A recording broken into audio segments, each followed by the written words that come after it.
Hello ladies and gents, it's Armerus here and I am back with more talents. Today we're going to talent spec for healing.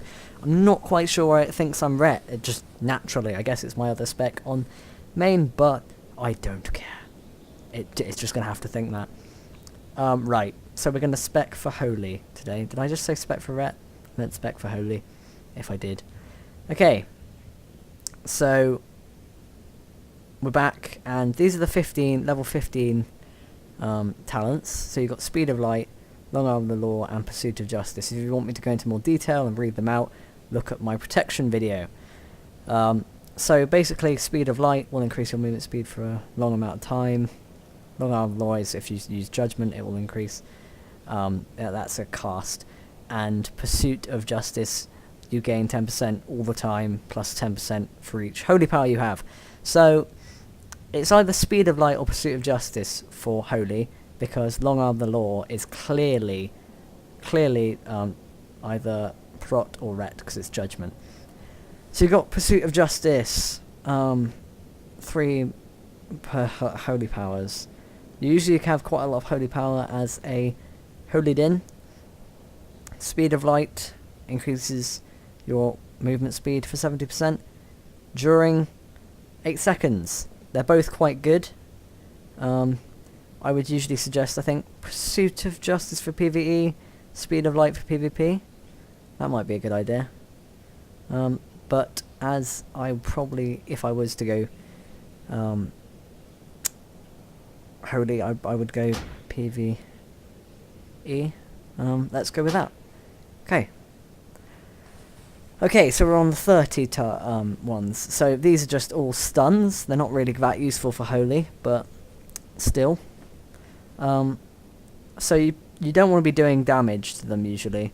So you won't want to do Repentance or Fist of Justice, I don't think, because they are both ones that slow them down, stun them, like, and if you get next to them, you don't really want to get next to them as a holy din.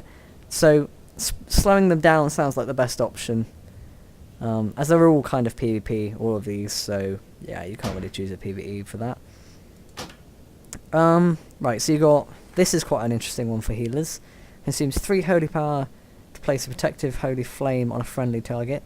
So that's just, which heals them for 2,100 per charge. Every 2.494 for 29.35 seconds.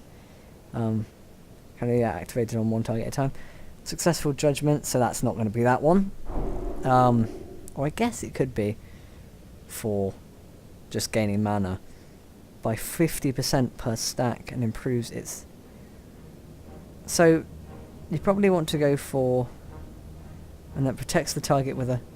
This is quite good for protection, and that's what I've chosen on my protection. This shield absorbs... But...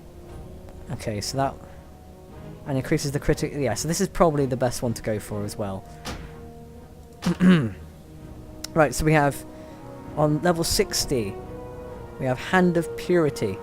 Places a hand on a friendly target, reducing the damage on them for periodic effects by 70%. Unbreakable Spirit, when you have Divine Shield, it basically decreases the amount of time on the cooldown, stacking up to 50%. Clemency just removes the cooldown on Hand of Freedom, Hand of Protection, Hand of Sacrifice, and Hand of Salvation. That's a 5-minute cooldown. So, right, well, Clemency is quite good for PvP as a Holy Din, because Hand of Sacrifice and Hand of Salvation is not so useful, no one uses that. Hand of Protection, Hand of Freedom, people do use that. That's good for PvP arena. This one looks quite good for just in general. Effects by 70%, reducing the damage. Yes, I think this is probably the best one I'm going to go with. That one's quite good, but it's not really worth it. Learn, yes. Divine Purpose. Abilities that cost Holy Light have a 50% chance to cause Divine Purpose effect. Your next Holy Power ability will consume no Holy Power. So that one's quite good. Holy Shock has no cooldown, that's for damage, so you don't really want that. Abilities that generate holy power will generate 3. So this is again more zealotry, which is more ret. Let's go for divine purpose. I'm probably going to go for that with ret anyway. Right, for 90. Holy Prism. This is definitely the one you want to go for. Forget these other two, that one's just damage and that one's damage. Sends a beam of light towards a target, turning them into prism of holy energy. If an enemy is a prism, they take 16k holy damage and radiate 12k healing. Is that 16.833? It's quite possible to be, because it's bugged on. Some of these are bugged on the beta. Healing to 5 nearby targets within 10 yards. If an ally is a prism, 16k healing and radiate 12k. So that's definitely what you'd want to go. Okay, that was Holy Talents. If you liked this video, please do like in the bottom button to the left. And if you want to see more of me, I'm going to be doing the Ret one soon, so please subscribe. The Prot one is already out. I will link it to this video here in this corner, if I can work out how to do that. Okay, I will see you another time. Goodbye.